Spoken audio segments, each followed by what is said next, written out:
Why can't you do it? Why can't you set your monkey free? Oh, the something, something, something, something. Do you love the monkey or do you love me?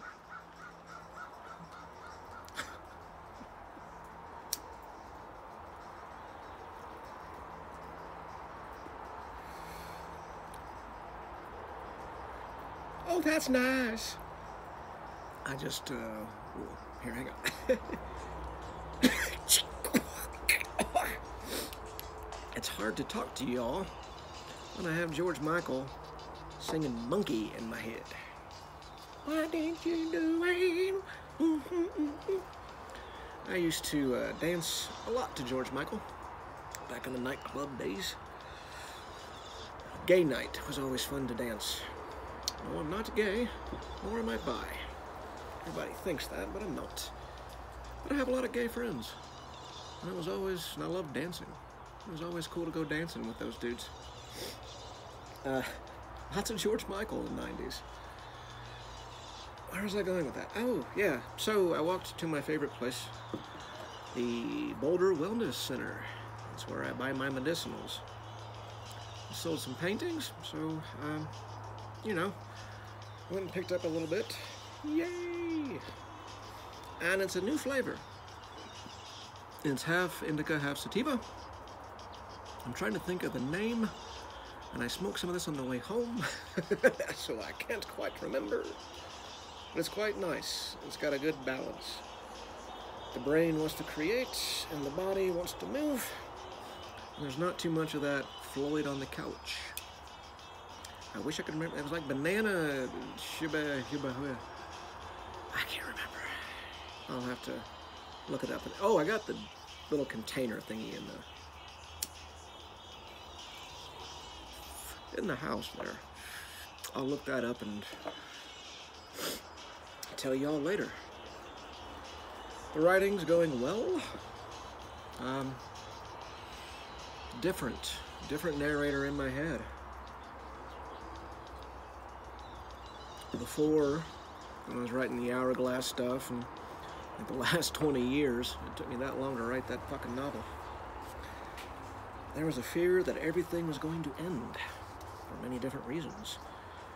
And I had to rush like a madman to get those books done, just in case that was the end. That narrator's gone. And everybody, all the voices in my head are happy with that one. So we take our time now and create stories. Sometimes we tell them to you in videos. Other times we type them out. Sometimes we paint and get them out that way. Dear. Where was I gonna? Oh, I was gonna tell the story of.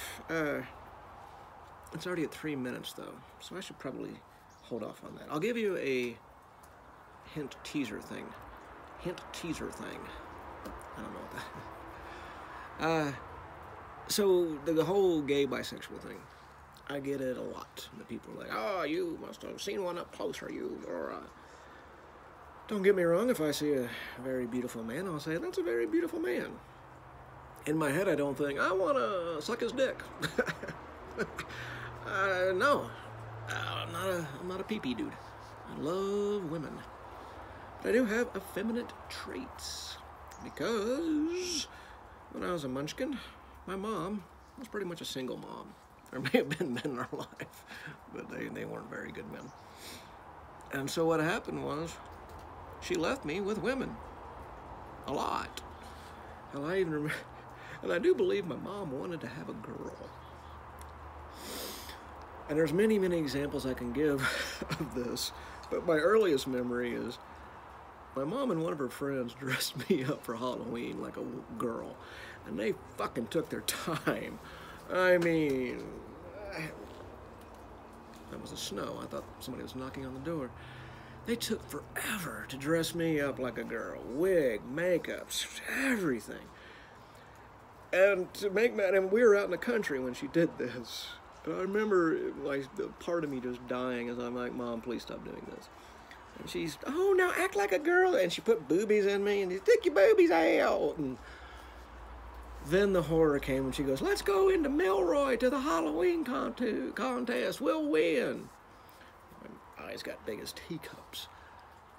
So there I am, walking around the Milroy School gymnasium, dressed like a girl. And my mom is sitting in the front fucking row, going, act more like a woman, stick your boobies out. And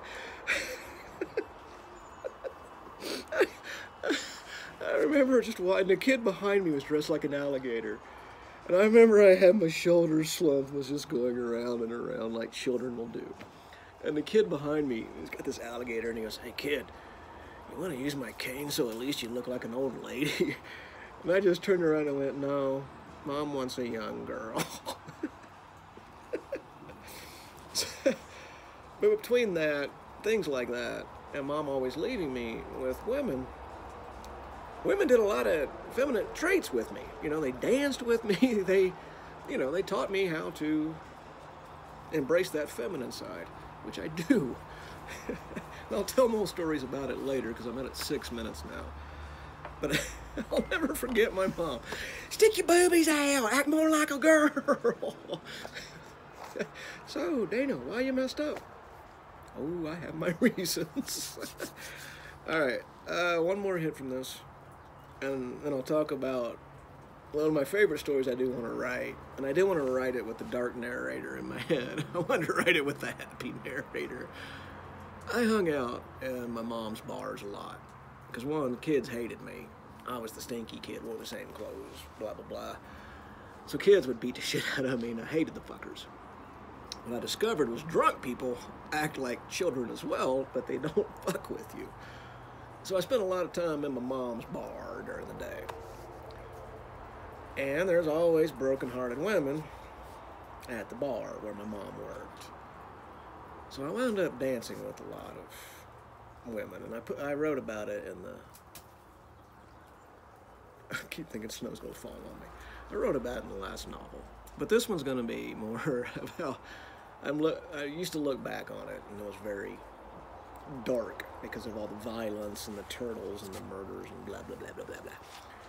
But I look back, it was kind of funny because I could...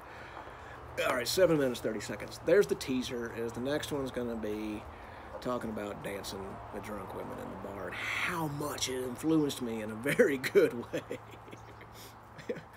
Stick your titties out. Act like a girl. That's my mom. I love her. All right, I'll be back.